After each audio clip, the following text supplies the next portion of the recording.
Before we pick a routine that works, we need to identify the 3 most common clogged follicle imposters. First is dandruff or seborrheic dermatitis. This is not dry scalp. It is not fixed by applying oils and stuff to your scalp. The literature describes an inflammatory pattern involving Malassezia yeast, sebum byproducts, and immune signaling on coily hair that can look like greasy, powdery, or stubborn flakes that keep returning. Second is scalp folliculitis, follicle-centered inflammation with itchy bumps and pustules and soreness and redness and crusting. If these persist or they are severe or spreading, it may require medical attention. Third is traction inflammation from tight styles, all those tiny bumps we used to get when we made our hair too tight, the pull points from pulling our hair back too sleek. If the bumps and the soreness match all of the pull points and you see thinning along the hairline or the crown, that is usually mechanical stress, not clogging. Now we can build a simple routine, because once you name the driver, you stop chasing the next best thing to buy. You are instead removing barrier buildup, you're managing the scale and reducing inflammation. So lever number 1, cleanse based on your scalp, not once a week, because that's what everybody else is doing. If your scalp needs to be cleansed more than once a week, please do so. The scalp is skin, and skin needs cleansing. If you have an itch or flakiness, right, leaving your scalp uncleansed for a prolonged period of time while layering products upon products is like mopping the floor while someone is pouring filth or juice behind you. For seborrheic dermatitis, you may even need a medicated cleanser as part of the management plan. Lever number 2 is to manage scales with keratolysis, not with scraping and scratching and itching.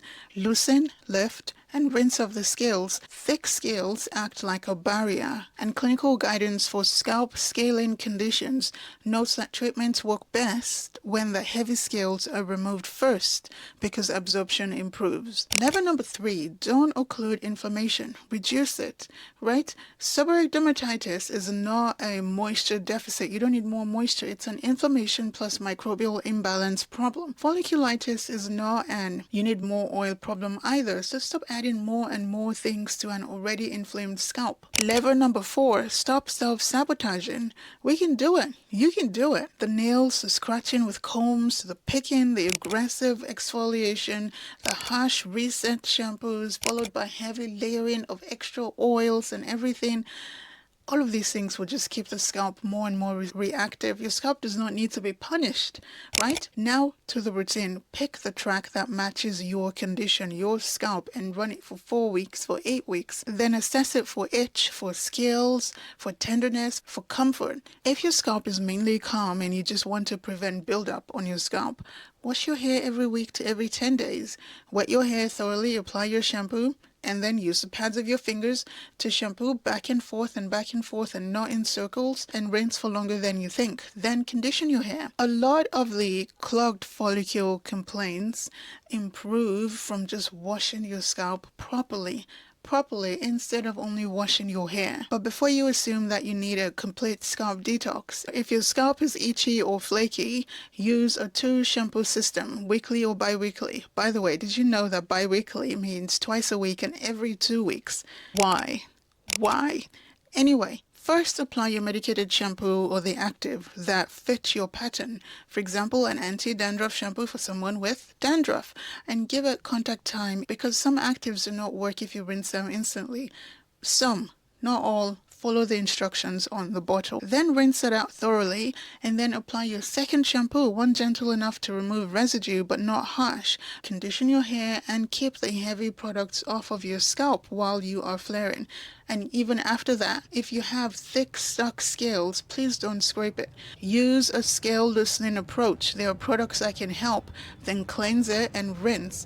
If scaling is severe, like there's pain, there's bleeding, we need to go see a doctor. If you have bumps or pustules or pain, crusting, please don't DIY it. Folliculitis can require targeted treatment and clinical review when they are persistent or severe, so please see a doctor. This is also the moment you stop applying growth oils to the scalp until you know what you are treating. Leave your scalp be.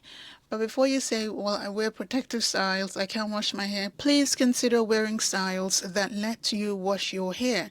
We want to wash our hair as often as we need to. Your follicles do not care how much you just paid for the style. They care about chronic tension, about heat, about occlusion, about inflammation. Your scalp does not care that you just paid $300 for those nice looking braids. And that brings us to the most overlooked clogging mistake. If you want to unclog anything, please unclog your routine of sealing wet scalp skin under occlusion. Dry your scalp. Now for the part that you came for. How does all of this translate to faster hair growth? A clean, happy scalp reduces preventable shedding that is driven by inflammation. It also reduces base breakage at the roots caused by scratching and injury from when we itch, and also improves the performance of evidence-based topicals because those now have a better contact with the skin. Keep your scalp stable and clean. Right? Keep it free of thick scales and heavy foam and buildup and inflammatory scalp conditions instead of masking them and oiling them and just continuing what we are doing. And reduce traction so that your follicles are not under constant chronic stress. Here is the loop that makes most people feel like their hair stopped growing. A coated scalp becomes itchy. An itchy scalp gets itched and scratched. Scratching causes injury.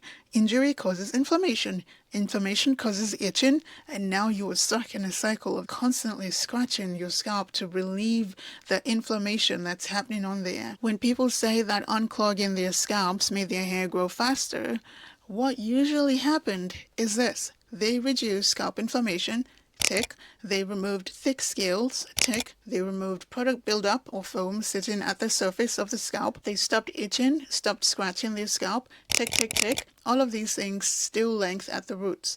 The internet loves a good unclogging follicles video because it sounds like a villain that you can do away with. If you've done a scalp detox before and it felt amazing for 48 hours, you get my drift? After 48 hours, the itch returns and the flakes and the bumps and everything.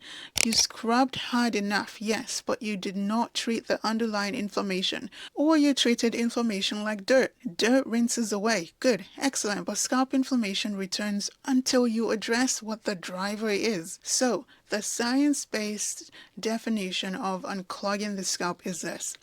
Keep the follicle openings functionally clear and keep scalp inflammation low so that growth is not interrupted, so that you do not enter shedding early. Let us define what hair growth actually is. Hair grows in cycles, years of active growth, then transition, then rest, and then shedding, and then the cycle restarts all over again. We grow about half an inch a month with variations. A scrub does not double your biology. The best, faster growth most people see or most people can achieve is fewer setbacks, meaning you keep your hairs on your head healthy enough and long enough and in the growth phase for long enough so you can stop losing length to inflammation and to scratching and itching. Thank you so much for watching. Have a great day. Bye.